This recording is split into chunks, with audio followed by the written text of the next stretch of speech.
Welcome back to Woodchuck Creations. Does it really matter what brand tool you buy? Let's talk about it.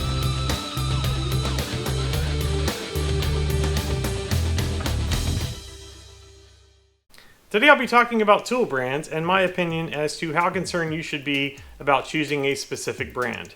Now I know there's a lot of strong opinions on this topic, and I'm not here to promote any one brand, just talk about the factors that you may consider when choosing a brand of tool.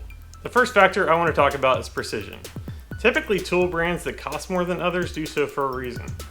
One of those reasons may be that the tool has a higher level of precision than the less expensive tools. Maybe the company spent more money on engineering, research, and development, or maybe the components within the tool cost more to manufacture. My DeWalt table saw is less expensive than just the fence on some of the higher end table saws, but it does what I need it to do, and it's more precise than some of the cheaper job site saws. The next factor you may consider when selecting a brand is power, and that could be either how much power the tool has or the type of power it takes to run the tool, whether it be gas, electric, or battery.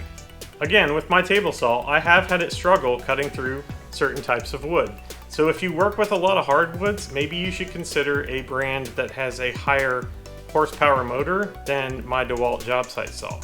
And when we talk about batteries as a source of power, there's more things to consider. The technology of batteries has come a long way in the last few years, and now there are a lot of tools that are offered and battery powered that used to be only corded tools. So when you buy battery powered tools, it's smart to buy as many as possible from the same brand so you can use the same battery for multiple tools. The next factor you may want to consider is durability. Some tool brands are known to be more durable and stand up to a lot more use than other brands. That being said, if you don't use a tool very often, you may not need the one with the most durability because it probably also costs more, which brings us to our next factor, which is cost. I have this Wen benchtop drill press that costs about $250. Now you can easily spend over $1,000 on the drill press, and those probably do have more power, durability, and precision than mine does. But I only use it about 5 or 6 times a year, so I would rather save the money on this and spend it on a tool that I use more frequently. At the end of the day, you should always buy the tool brands that are within your budget, and I would never recommend somebody going into debt over buying tools.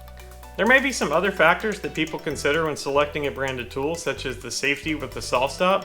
Maybe they want the brand that has the best dust collection, or it might be important to you if it's made in the USA versus made overseas. If someone uses a tool for their profession to make a living, they probably need more durability and a longer lifespan out of the tool than someone who uses it just for a hobby. One last thing to consider when you need to use a tool that you don't have is to ask around in your community to see if any friends or neighbors maybe have one that you can borrow. I recently started restoring a 1971 Volkswagen Super Beetle, and I have a friend who has a lift in his shop and was nice enough to let me use it and help me out since it was the first time I've restored a car. While I have seen people do this work without a lift, having one made the process a lot easier and saved a lot of time. Leave me a comment below and let me know what your opinion is about tool brands. And I have some other videos that you might like, and don't forget to subscribe. Thanks for watching.